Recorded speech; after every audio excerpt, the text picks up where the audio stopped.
بسم الله الرحمن الرحيم. الحمد لله رب العالمين، وصلى الله وسلم وبارك على نبيه الأمين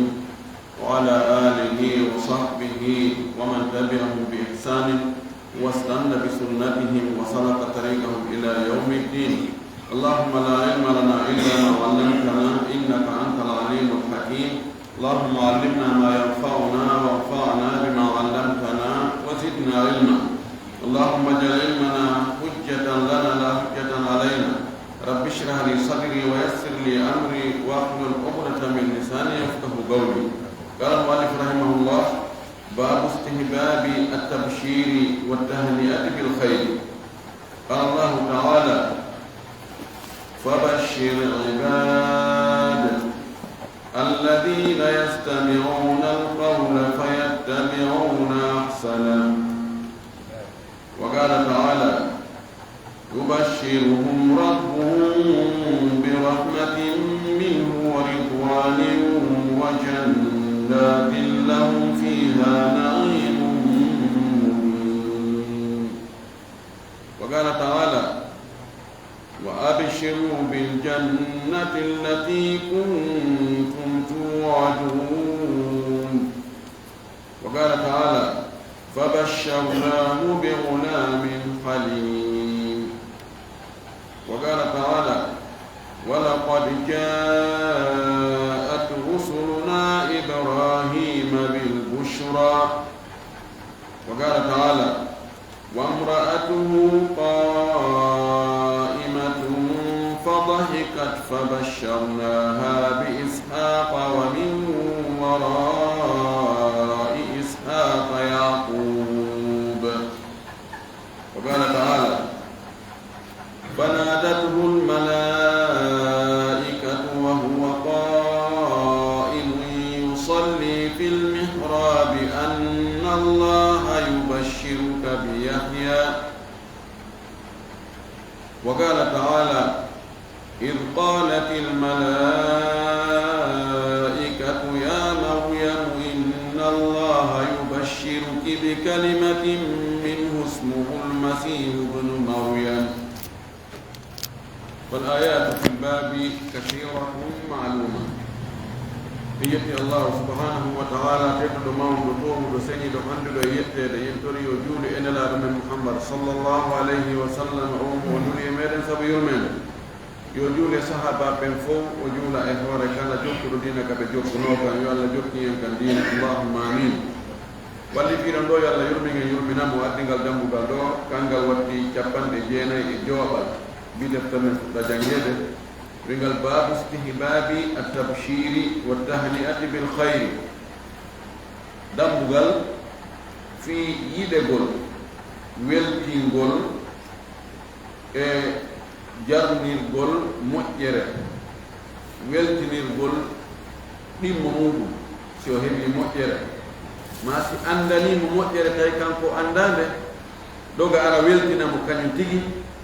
ha awa dey hara welto hunde kaari waɗi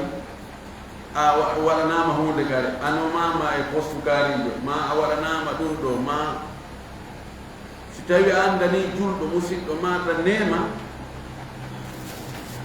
hani dubde weltinam sabuna waɗugol weltare e ɓernde musidɗo muɗum ko hunde nde Allah subhanahu wa ta'ala yi. ɗum ɗon axe mum monagol ko musidɗo muɗum heɓi nema tawa weltora ɗum ɗon ko gañaneɗi jeeya e muɗum. attahaniya ko félicitugol goɗɗo, jarnugol goɗɗo, hollugol mo wonde welo welo ngo heɓi ngol iɗon kafi an kadi ɗa weltoɗo en yetti Allah jaka hunde kaari waɗi jaka a jibinanama bobo gorko jaka e hunde ko nangannoɗa kon a hettanike ma jaka ko jettanoɗa kon hettike jaka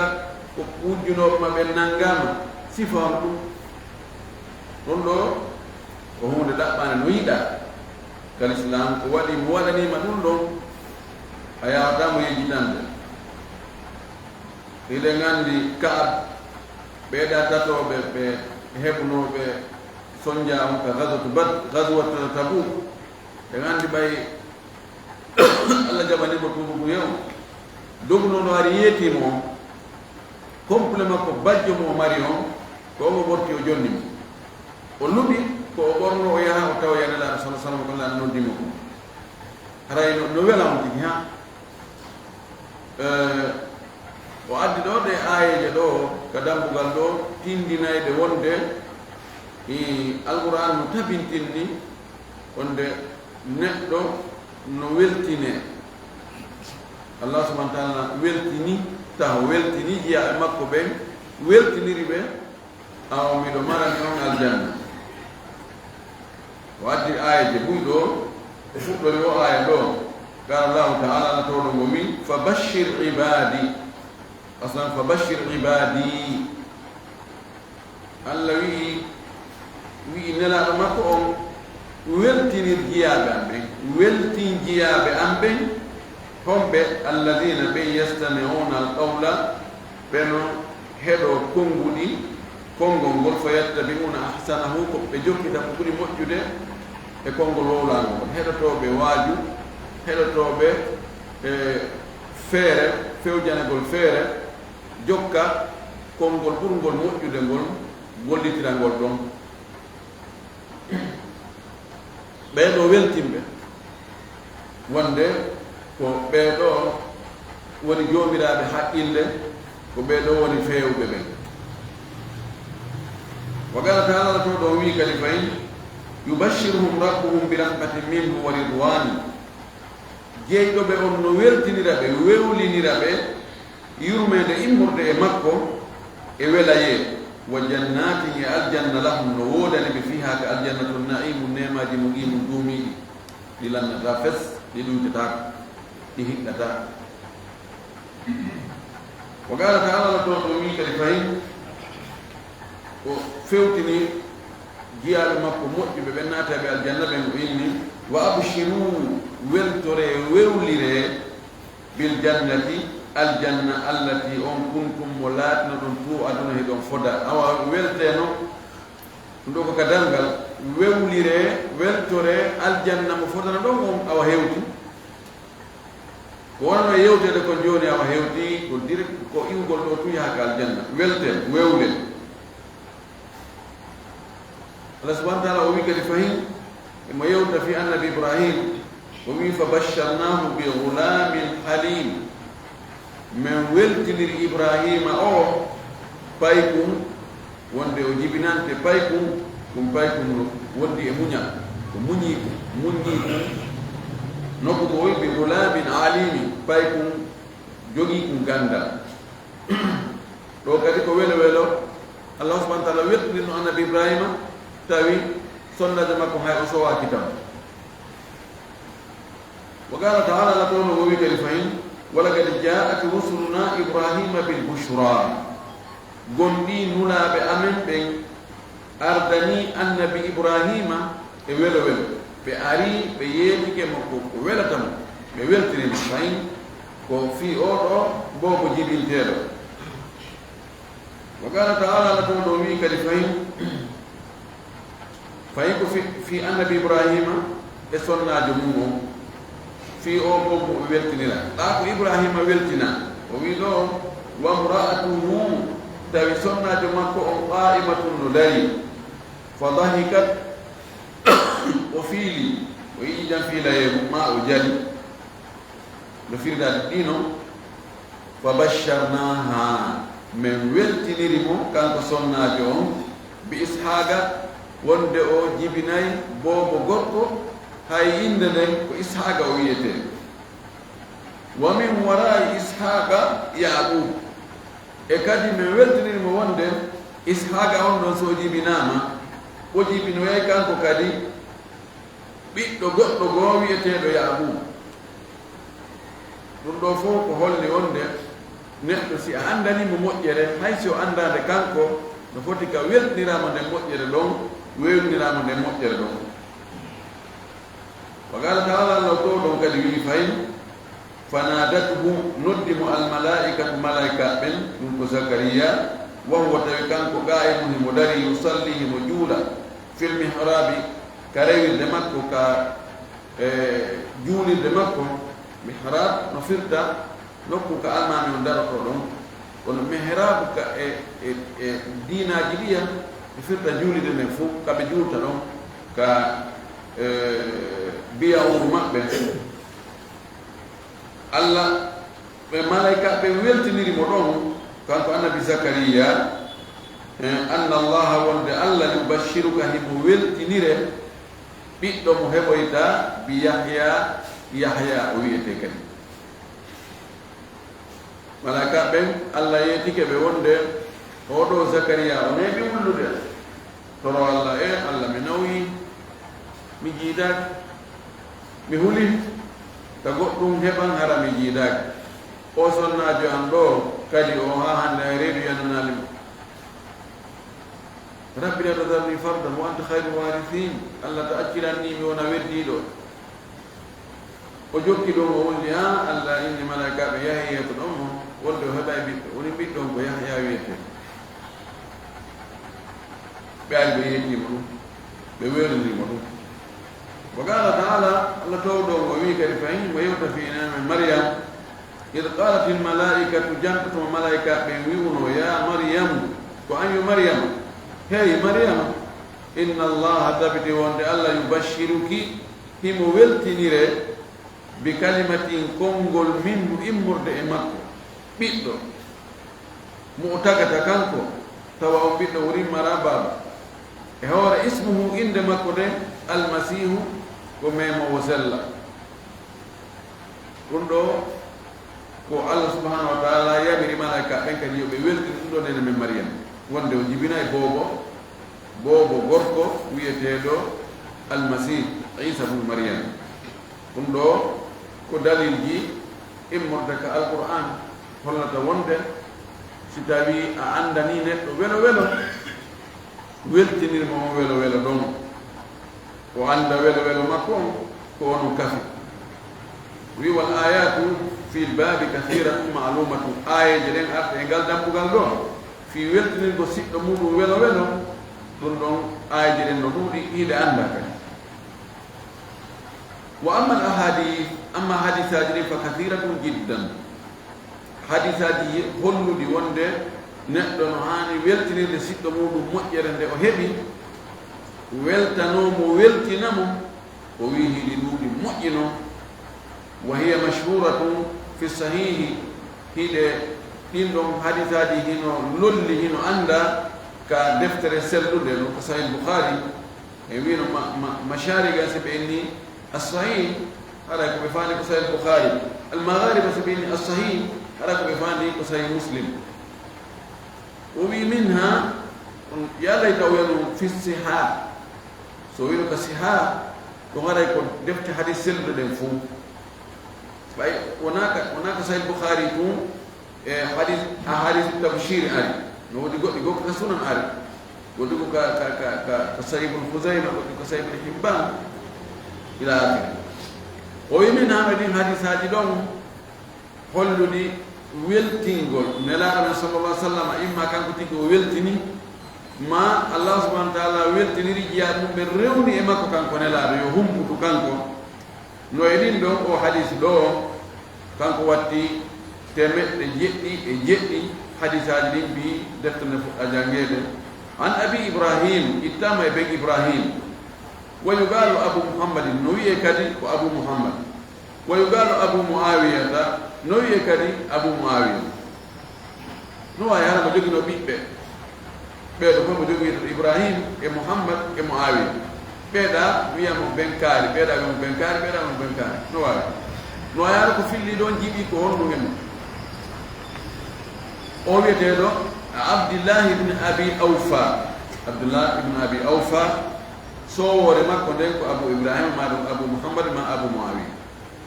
ittama e oɗo anna rasulallahi sallllahu alayhi wa sallam wonde nuɗaɗo allah o bashara khadijata o weltinirino nene men khadija radiallahu anha o weltinirimo bi baytin suudu fil jannati ka aljanna ndu o mahana to suudu makko ndu o jeyani hoore makko wondu ka nder aljanna min qasabin ko e gawje e lu'lu lu moƴƴinira qasab lasili qasab o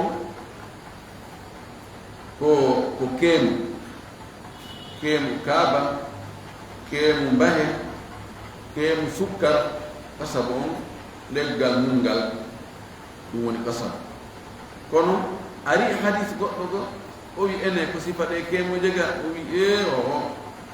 o kanŋe moƴƴina ko woni nder ton no mari luuro kono ko kanŋe sa yi a sikkay ko keemuwal yo kono ko kanŋe moƴƴinira ko matiére on ko kanŋe o wi la sahaba fiha sonko ala nder ton sahab ko giɗigiɗire haala wi sonko wi ɗum ala toon few no deƴƴoon wala nasaba tampere ala la yamasu fiha nasabu wa ma hum minha bimukhrajin allah subahana taala sifiri ɗum wonde ko aljanna tampere wonɗo ko aljanna tampata fes o ɓirata wacce naatata kon enen no wuuriɗen ni wuurden ɗo feere mo ɓe no yangi ko yangiji ɗi serti wona mo ɓe no woodi woni yangorde woɓɓe ko ɓernde nde woni yangorde na ɓanndu mum kono no miijo tun ɗamta ko feere no calcula tun ene mi yahay ɗo mi adda ɗo continue an arayɗa bateau an arayɗa ɗumɗa e ɗumɗa ka aljanna toon tampere ala few sonko wi ala to mbawɗa sifa ko soñjiɗe ngene ngar otoje no sona terrain je no feƴƴa gidigadare avion je no uuma toon ala nde laaɗo ne sala sallam welti ɗum khadija emi khadija welta allah nahnima suudu ka aljanna hada gayatu bichara ani weltingol goɗɗo félicitation ɓurɗo on ko ɗum ɗon yeytagol neɗɗo tawa mo wuuri mo ka hoore leydi ɗo wonde o naata e aljanna la ilaha illallah ala welo ɓurɗo ɗum ɗo nelaaɗo weltini ɗum weltimo ɗum ɗo holli wonde nela no wawno andugol ɗum mo fanka ɗum ɗe kono haala no khadija kañum no maapi no aani ɓaawa o weltinimo ɗum ɗo khadija kañum o anndi ɗo alhamdulillahi kanko réservation makko woni okke muttafaq alayhi hadis no fotta sellugol mum alqasab huna ko woni qasab ɗo allu'lu'ul mujawwafu ko lu'lu'u waɗana ɗum luuro nder ani gano mulliɗi ɗo gano mulliɗi nder toon no waɗi luuro wa sahabu asiyab wallagam ko sonkoji haala mi jillodigo lagam ko tawa oɗa no wowla hay goto jentanta ko woyan won nasab attaab o tampere hadis o sakkiɗo janngude mo hadis juutuɗo ɗo kanko watti hadisaji watti temeɗɗe jeɗɗi e jeetati wa an abi musa al ashari ittama e abou musa al ashari radiallahu taala anhu annono kanko abou musa tawadda'a fi baytihi o salliki ke ñande goo ka suudu makko summa haraja refti o yalti ka suudu makko salliki ka suudu agayn o yalti fagala o wi'i la alzamanna rasulallahi sallllahu alih wa sallam wallahi hande mi wonday e nelaaɗo alzama ko ñiiɓuɗugol e mum jogondirgol e muɗum takkodirgol kala ka o yahi o jokka ɓenna nani dhilluka lazimuka wa garimuka lazimuka ɓena ɗowdi ma ndi no humodiri e ma yani mo ñawliɗa on no humodiri e ma ko ɗumen on garimu lazim lazim yani mo ñawliɗa ko heewi ko ara toujours ara o yanalanɗo kaari ena hiɓe ɗo kono ɓe yahaali taw ɗi ko onno o wi hande mi wondey e nelaaɗo hande wala akunanna ma'ahu yawmi hada wallahi hande mi wonda e makko ngal ñalalanɗo fof donc abou moussa mo anni ngal ɗo hande o ko kanko e nelaaɗo ñallangal fof o wi fa jaa al masjida wari ka juulirde fa sa'ala ani nabi sallllahu alih wa sallam o landi fi nelaaɗo ko on to nelaaɗo ɓe on to ɓe woni hiɓe gaar fa gaalu ɓe inni wajjaha ha huna o fewtiri ɗo ni o yalti ko ni o fewtiri ni o seeno wajjaha ani tawajjaha o fewtiri go sengo ɗon قال وي كان أبو موسى فخرجت على أثره أسأل عنه ميلتي ميجوكي بات مكو كبيني الكدو ياري دو ميجوكي بات مكو من لاندو أنا نلا دو ريوي دو نلا دم أون كني بدو بفكري دو إني بفكري كدو بريوي كدا جوك كون من دو كدو من عيني بأبي من أكتي بهاينا جوكي ترينو وبي حتى دخل بئر أريس ها onatoi ndu koloyru do kan woni do aris noyne bi'r arisa arab manun nasarf wobbe wi ko sa ko masruf bi'ra arisin ha onati en kan ndu koloyru woni do o wi فجلست عند الباب mi ari mi jodi ka dambugal ka koloyru dum natrante do bay be indi lan ko do onati men ga siban dan ya tiga to jon ma bobo do gasa ko haaji makko sena ni to on tumati tuma yal do me ya do me ya hande nyalla ngal me wadda ngal men fu o wi fajalastu inda al-bab hatta qada rasulullah sallallahu alaihi wasallam hajatahu wa tawadda o wi mi woni do hani la rasulullah sallallahu alaihi wasallam gayni haaju mo musalligi fa qumtu ilayhi minun midari biyahi ka woni don fa idha huwa qad jalasa ala bi'r arisin tawiyo kan konala do motoli e gabe ndu koloyru bitelu aris mana nela rewti haju mana gasa ko takiti ko jetti satalde yai burgo to soko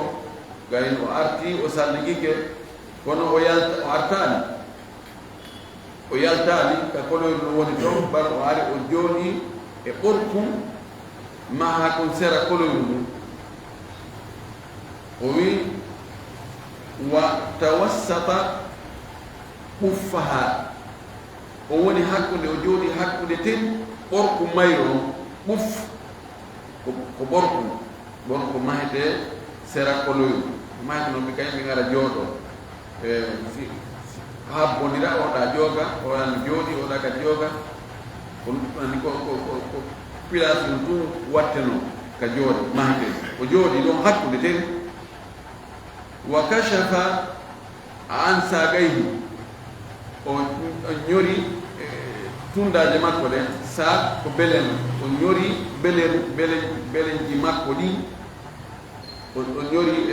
tonci din e belen ji makko di wadallahu ma fil bi'ri o kippini de mana o yurtini dalla ko kippingol ni ka koloyru joni tundaje makko de o bay o toli ke kippini tundaje de ni fi yo hendu bubu ni way ka koloyru yo wi fu koy ba waliru o wi fa sallamtu alayhi mi ari mi salmini summa saraftu automati mi hucciti mi yayi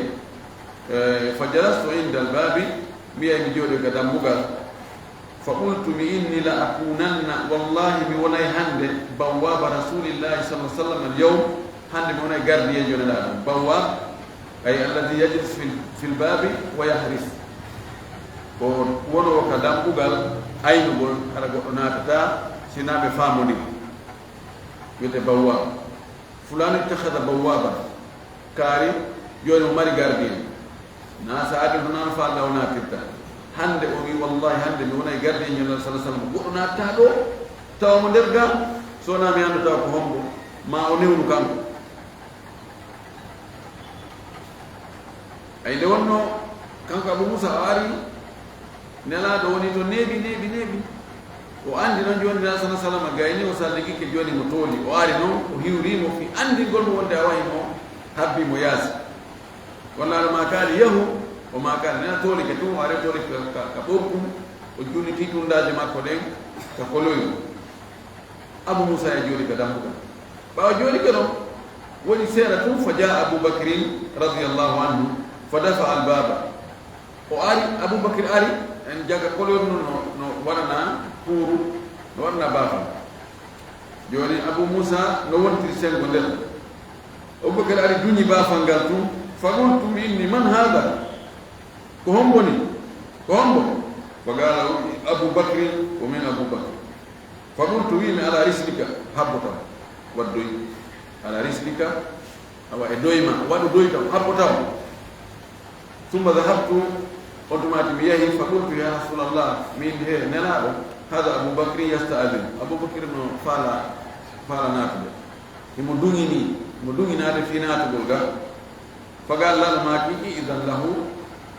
نونا ميونات وبشره ويلتنير بالجنة الجنة شيء أبي بجنة مؤي ولا حديث بيبدوني ينو بأنك هم بيبدوني ينو نلا ماكي ويو أبو بكر يوناتو ويامو وين بالجنة وجيا ويلتني مع الجنة وندونا في الجنة فأقبلت ويبي فوتتي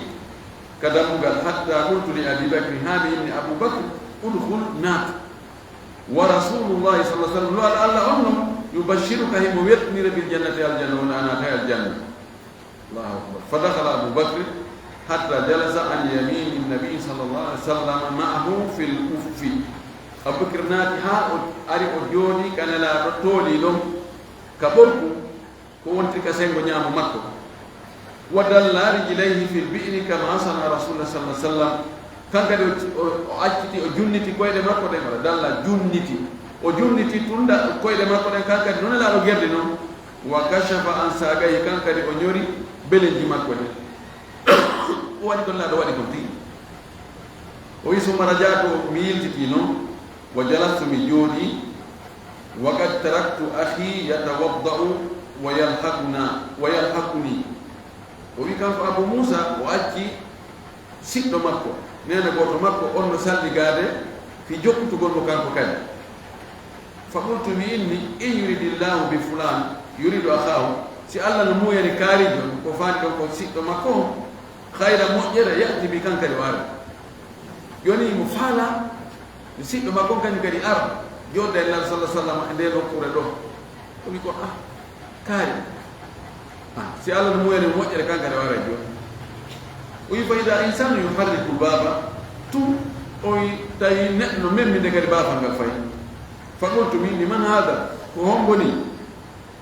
fa qala Umar ibn Khattab on tomati memmin no wonni ko min Umar ibn Khattab fa qultu minni ala rislika habbota doyi waɗu doyi habbota ثم جئت إلى رسول الله صلى الله عليه وسلم فسلمت عليه وإن أرك الله من هيريمو وقلت من هذا عمر يستأذن عمر مقدم قريمو دونينو وداك دوديانس وقال لا ماكي إذا له نونا ميونات وبشره بالجنة ويلتني مع الجنة حيث شيء أجل فراك ونلا ماكي وي أبو موسى وي عمر يونات وي عمر كوين بالجنة وجيه نقلو mo nelaɗo maaki ko yimɓe aljanna jeeya huɗamo hinna ko yimɓe yiɓe ko jeeya joni koye maara ko an woni gonga ma ko nelaɗo maaki gonga ko pellet ko nelaɗo maaki gonga ɓawa tawde ko yimɓe aljanna o jeeya e ma ko nelaɗo ona kadi ko gonga ko yimɓe yiite o jeeya no chiyaɓe wi wawa wonde si tawi chiyajo ko nelaɗo yeddodiri ko hombo jogui gonga pellet ko nelaɗo o wi fa dakala عمر نادي فجلس مع رسول الله صلى الله عليه وسلم في الكف وجود الله صلى الله عليه وسلم كبر أن يساري ورتي كنا كان كنا نلاد أبو بكر كنا عمر أجود كنا ودلار بلي كان كده جنتي كوي دمك كده في البيت كلويرو ويزوم رجعت من أرض أبو موسى بول فجلست مجودي كده فقلت مني فيجوا مجد في نانا بوت مكو إن يريد الله بفلان خيرا يعني أخاه يأتي به سي الله نمو يعني كاري مؤجر وعريب الله أدين فجاء إنسان فهذا الباب نحن بكرة فيكم من بني بافنغا فقلت مني من هذا كهم بني قال هم فقال عثمان بن عفان عثمان بن عفان أريد فقلت مني على رسلك حبطا دوي ودوي حبطا وجئت النبي صلى الله عليه وسلم فأخبرته بأرك الله لم يأتي منها عثمان كريم فقال لا ماكي إذا له نونا ويونات أتونات وبشره بالجنة ويلتني الجنة ala balwa tusibuhu kono koye hoore musiba heɓaymo ɓeeɗaade ɗo non ndar makade weltiniɓe aljanna kono tana albala'u musiba heɓaymo kono Usmane wayni weltinimo aljanna e hoore musiba heɓaymo fajitu faqultu udkhul mi ari mi inni naat wa yubashiruka rasulullah sallallahu alaihi wasallam bil jannati la no weltinima aljanna la no weltinirde aljanna o wi ana ta aljanna kono ala balwa tusibuka e hoore musiba heɓaymo fa dakhala Uthman naati fa wajada al uffa o tawi ɓorkunkum kadi mulia ko hebbinama nelaɗo e Aboubacry e Omar kaɓe tooliɗo hannde kadi place ɗutta automatique hono waɗi fa jalasa wijahahum min achiqi l akhar o jooɗi o fewtode e maɓɓe kono ko wasengo o tawi ɗo on tere nelaɗo ɗo heewi o yaari wasengo o jooɗi o fewtodiri e maɓɓe o wi qala Saïd ibn Musayyib oɗo mi kibari tabiin himo hekki sahabaɓe ɗo kono kanko Allah waɗani o yiide nelaɗo fewno gurda o wi kanko Saïd fa awwaltuha quburahum muttafaqun alayhi mi firɗingol koye ɗon ɗo wonde ko ka siɓe fatike ko ni ɓe beloroyta nelaɗo sallllahu alayhi wa sallam e Aboubacry wontira ka sengo makko ñaamo Omar wontira ka sengo makko nano ko kamɓe ɗon lelodata ka gamu ko noon le way Ousmane wontiro yeeso parce que Ousmane ko baƴi e kañum sumra baqiya si tawi darama no juuɗe nan sa sallam woniri noon gaɓuruji maɓɓe ɗi no woniri noon taway Ousmane kañum ko telen ko yeeso maɓɓe woni telen ka qibla ɓay si tawi ka juulide ɗon haray baqiya ko funnaki ko na funnaki mana ko ka qibla ma wonti o andi Madina kañum si tawi ɗa fewti suudu Kaaba haray wona funnaki fewtirɗa haray ko hakkude ni way funnage on ko ni jonno qibla on ko ni mana Ousmane wontiri yeeso maɓɓe telen ka qibla no ɓe jooɗono noon ka koloyru Allah subhanahu wa ta'ala ko noon kadi wallidiriɓe ka gaburuji ma kanko Saïd Musayyib o firiri ni koye ɗon ngol ɓe mana no sella firugol koyɗol ko woni e mahata ñawoore e hoore koyɗol no wawi tañƴinigol koyɗol ɗo wondu no gasa ko hunde gaari no wawi wonide no wawi ronkude wonide ɗum wono wi ko joni ɓay mi hoyni ɗum ɗo be mi waɗa ɗum ɗo ɓay mi hoyni ɗo mbiɗa foftu ɗo kono mi yiltike ɓay mi hoyɗiri ɗum ɗo ma haari mi anniyaki yaago kono ɓay mi hoyɗi ɗum mi yaw o woyi dina men kan kati mino aɗa fuɗɗegol hewɗugo hoyɗugol ngol e ɓeydita toon hay fof koɗo noon no wawi hara ko welo welo joni si tawi ɗa farano hunde no nde laati a hoyɗi hinde laati ko bushra ajili li muslim koya welɗo alhamdulillah a yo Allah waɗirana noon koye ɗon ngol sa hoyɗi ko hulɗa kon si a maƴƴi jemma ɗon yiltore ngal beccal ɗon ngal wattirnoɗa sans position tutta ka sengo ma nano laabi tati inna Allah dandan ko mi yiɗo ko hara wonnan hay goɗɗo kono tan mahu ñawoore maha diina ma kadi hoore koyɗo o hadis ɗo muttafaq alayhi fotta e sellugol makko wa zada fi riwayati o ɓeydi e filla e goo o wi wa amara ni rasulullah sallallahu alaihi wasallam bi hifdhi l baabi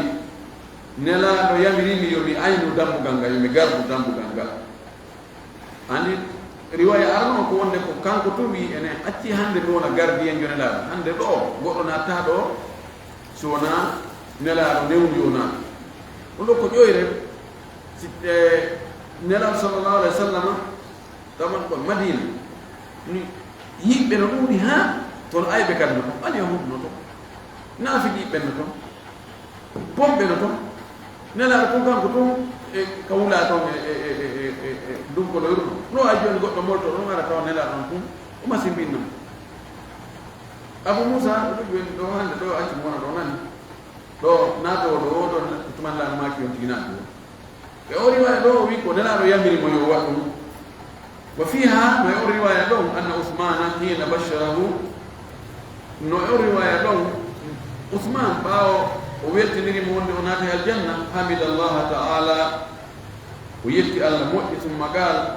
الله المستعان الله ولي نبتلو سنة ولي هيو عندن قويلو كلمة والله المستعان مفيد نجو لكم بفيقا قوله وجه بفتح الواي وتشديد الجيم أي توجه وفوت الظلموك وقوله بئر أريس هو بفتح الحمزة نمسد حمزة ودوغ مسد وكسر الراء راء ويمسر لي ري وبعدها ياء مثنات من تحت نوتون يا تقبل لي تقبل عليك ساكنة كو ولا كوال را يا ساكنة كو بوغلو نوتون يا متحركة انه يا انه يا متحركة وي ثم سين ورفت في دون فدي كو سين ادا مهملatu ko tertano mo tobbaka fe sin imma wona tobbado ma wona mo tobbaka si be woni mo tobbaka be na mummal e kala harf mo tobbaka be na mummal wa huwa masruf do ko wada sarf mana ko wat wawre tanwin ari sin wa minhum man asrafahu no e kambe yimbe luga be wi be watake sarf wi ya hala ko bi'ru arisa المام وانا جون وانا عمر عثمان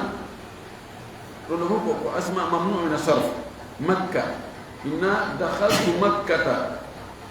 ذهبت إلى مكة واتاك صرف وأف ويتأفكم بضم الغاف وتشديد الفاء غاف وترتيدو فاء سكن وده جدل هو المبني حول البئر مع كسرة كلوي ويتي كف معنى كوركم تاريخ كلوي قوله على رسلك بكسر الراء على المشهور كلون لكم راء ومسك تلوي رسلك وقيل بفتحها نويا قال على رسلك وميرنو كلون لكم ورسلك راء ومتى كسر اي ارفق ودوي ونوار معنى si goddo no wadde big bagay na batto yanka inna wala rislika en to kala subhanahu wa ta'ala Allah wadi yimbe moddibe ben kadi Allah wadi yimbe yidobe sahaba be la be tawata la do yiduno no subino no bannutuno no tambi nela do daribe ha nela do yotti ngal nela makko Allah wadi yidobe ben ta Allah wadi yennobe ben الله هو بيننا ما بقال لنا مكتوب وآخر دعوانا الحمد لله رب العالمين وصلى الله وسلم وبارك على نبينا الأمين.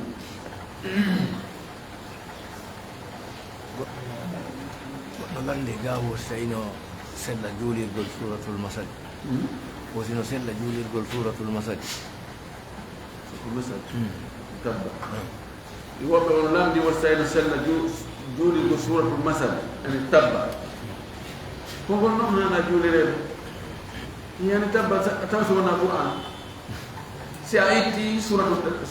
مثلا سورة تبت أيتي من القرآن هذا دين القرآن ده تاكي كامل هذا نتيما كنقول فتا يجول لنا مؤمنون وادي ويوتا نقول نلا dengan di Abu Lahab yemni nela wi mutabal lak ala jamaatana nela do mobuno gorol makko ngor sibbe makko be fof duhi be zubbi o mo o inni ene kandata wolo zum awa musida gal lodita banu hashim banu abdul muttalib fo haray ko yan tumodi muhammad lolti en don wodi ko faala en hollude ko tumodi kene safara bay fo be landi mo ko dirde o inni ene yo andiri mi fenade be ñoo ko woy woni simini on do joni go fello men do fello jabal abi kubaysi simi yebi ken joni wonde aybe no arande be arde fukki e pinkaje kafa ni be baawo do watta nayila on gon on jabay be ni sabna men ha hande men jarre Qur'an kan kana to gongo kan o nyawo ko minula ha e modo waja gol o rentina bawo ko wonton ko ledde ma aljam jabudo o dal mo jabari ara ko ledde woni e teddu ngam abula ko dum woni lami tabban lak ali hada jama'atana alla halkima ko tabdum akil deranjir amen akiti amen golle jame mawbini amen ko fi waja gonme Allah hudi tabbal automati Allah subhanahu wa ta'ala yotani Allah yenni Abu Lahabika fawqa sab'a samawat tabbat yada abi lahabin wa tabb ma aghna anhu maluhu wa ma kasab sayasla naran dhata lahab wa imra'atuhu hammalat al-hatab fi jidha min masad halkare woda ni juude Abu Lahab e idino arabo wonde sibe yenna be wonta on direct be Allah hudingal ko engal ni tay ko engal hoda ngare ko jomma ga hoda idan dum ko yottana gol nyaa ngon han ani ko nani yitumbe yenna no mana ko man ko be na o tabba na ya jangu ngi burure saya jangi tabba burure amajje ko andi to yippe to fota gol trade hakkimo joni antuni mo yahay burure janga tab dara samajje sika burure ka andu da amajjata sidai no ayai ka anda alanda ay janga tab hayli ko inna atayna jangula hatta majja idan tabban junnire maana junnire ko alquran jeya wala to ka jidu woni non ko billahi tawfiq